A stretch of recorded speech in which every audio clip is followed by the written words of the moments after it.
Au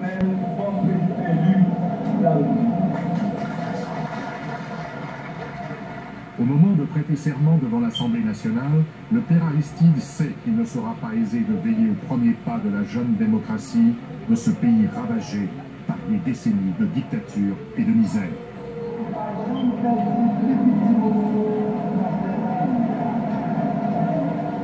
Ce n'est pas l'ex-présidente provisoire, Mme Pouillot, représentante de l'establishment, qui remet le ruban présidentiel au nouvel élu, mais une simple paysanne.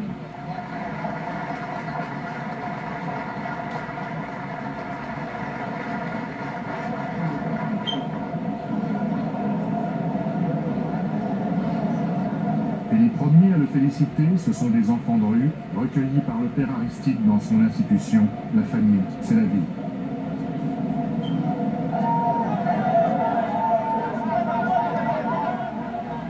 Quel est le titre que vous donneriez à ce nouveau chapitre de l'histoire d'Haïti? Notre deuxième indépendance. On a eu la première en 1804 et aujourd'hui, nous pouvons parler d'une deuxième indépendance. Haïti a connu une succession de despotes, mais le plus impitoyable, le plus sanguinaire a été François Duvalier, surnommé Papa Doc.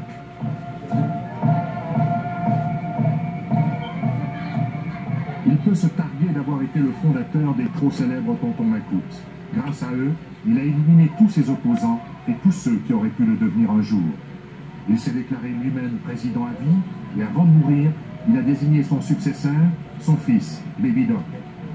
3 décennies de dictature duvalieriste ont mis Haïti à genoux.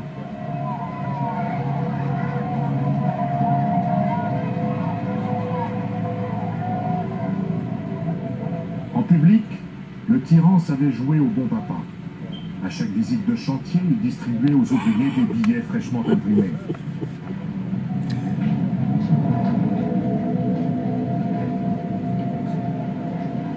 Le pourboire princier représentait le salaire de 6 mois. Lors de ses déplacements, il avait l'habitude de jeter par la fenêtre de sa limousine quelques billets aux pauvres courant derrière lui. Les séquelles de ces années noires sont multiples. La corruption a perverti tous les échelons de la vie publique. Et le président Aristide devra effectuer un grand nettoyage pour transformer les mentalités, à l'image de ses habitants qui ont commencé à faire le ménage. Pour son investiture, le père Aristide a demandé à la population de Port-au-Prince de faire en sorte que la capitale soit belle pour accueillir les invités étrangers. Tout le petit peuple s'est mobilisé pour débarrasser la ville de la saleté accumulée durant des années d'incurie gouvernementale. On se veut propre pour entrer en démocratie.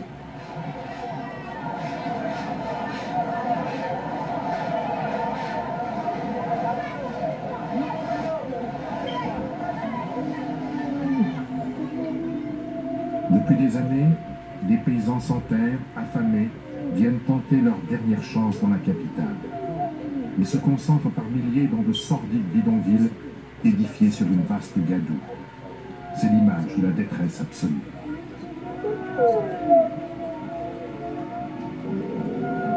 Leur dernier espoir, que le nouveau président leur permette d'accéder enfin à la dignité humaine.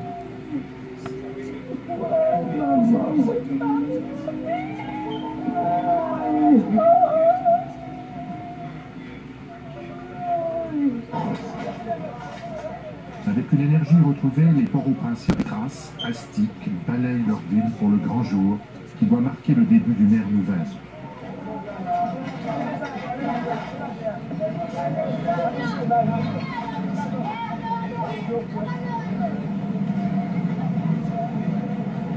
Dans son langage imagé, Radio Haïti a appelé la population à maquiller la cité pour lui donner un air de fête.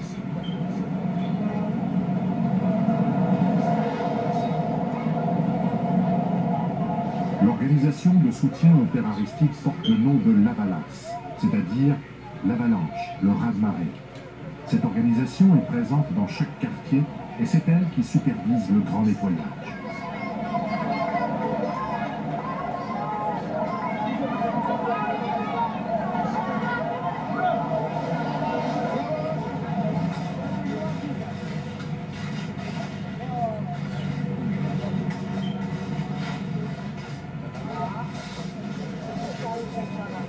Stupéfaits, les Haïtiens découvrent ce qu'ils n'avaient jamais vu, une goudronneuse.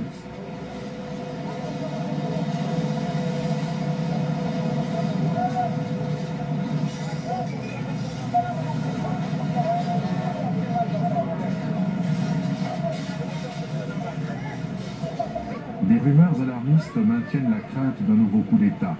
Mais les déshérités se sont jurés de ne pas se laisser voler leur victoire. À plus forte raison, à la veille de l'investiture du nouveau président. Ce ne serait pas l'investiture, c'est le mariage de tous les Haïtiens. Le mariage. Le mariage. Et il faut noter aussi que les autres pays, il y a un pays que nous connaissons bien en tant qu'Haïtiens, que d'après le journal Balance, ce qui vient de sortir à l'instant, un coup d'État va se préparer pour le nouveau président à venir. Mais faites savoir eux, il faut savoir aussi, il faut qu'ils soient savoir aussi, dans le but que tous les Haïtiens ici possèdent ce qu'on appelle une machette pour tous ceux qui ont des mauvaises intuitions pour notre pays.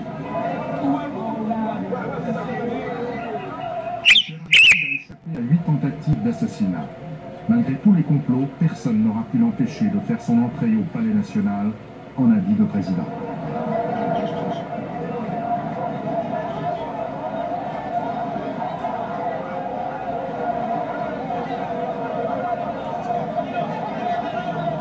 Cela fait 5 ans, jour pour jour, que Jean-Claude Duvalier a quitté d'urgence ce palais pour fuir à l'étranger.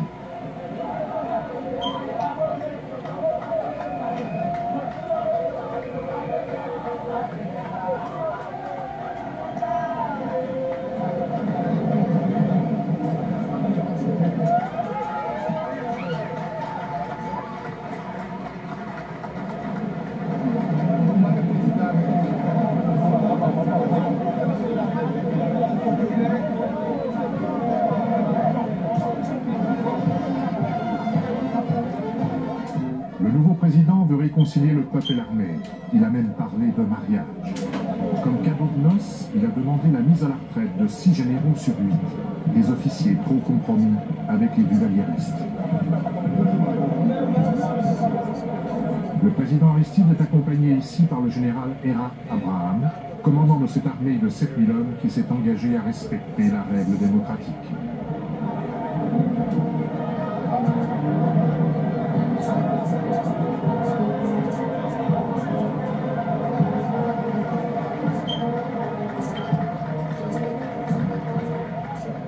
Nous démarcher l'avalassement.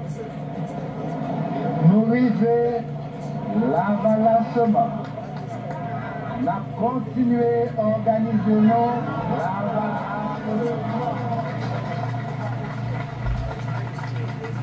Nous l'avalassement qui a couru tout partout dans le pays noir comme dans le 10e département.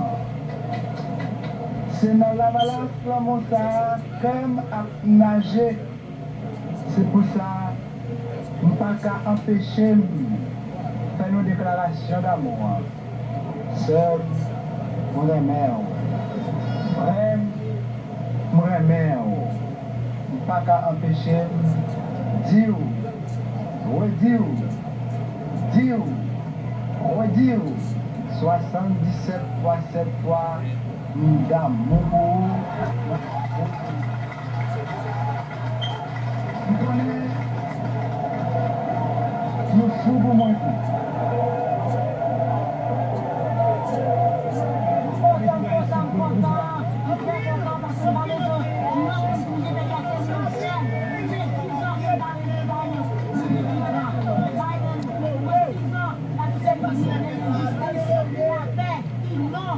Nous pouvons plus passer nous ça va changer, nous capables de aller mieux. Oui, c'est pourquoi? Pour qui ça? Parce qu'il y a des choses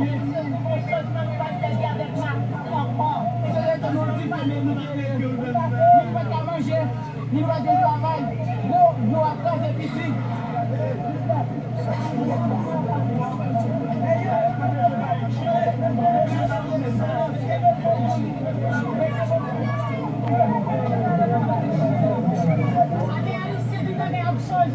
dit très bien, misère péri pour l'existence péri pour nous, ma pour t'apporter pour nous, comment?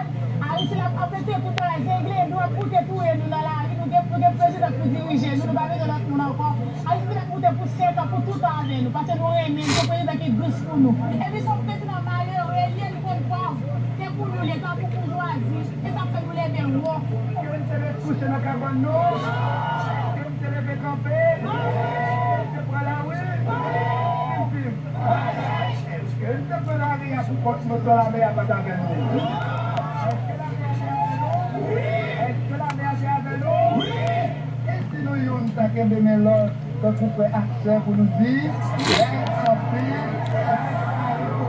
mais en pile, à la belle, sa belle, à la merveille, mais en pile, nous seuls nous faire, ensemble, nous seuls nous faire, ensemble.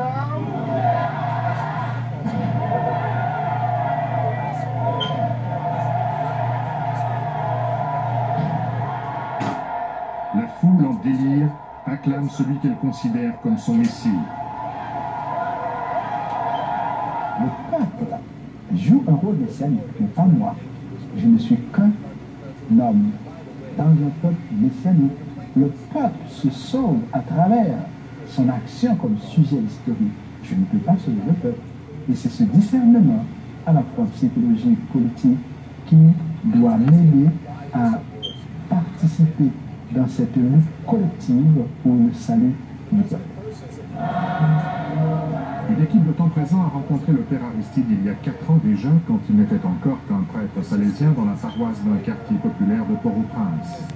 Issu du milieu paysan pauvre, Aristide a étudié dans la capitale avant d'aller approfondir ses connaissances de la Bible à Jérusalem.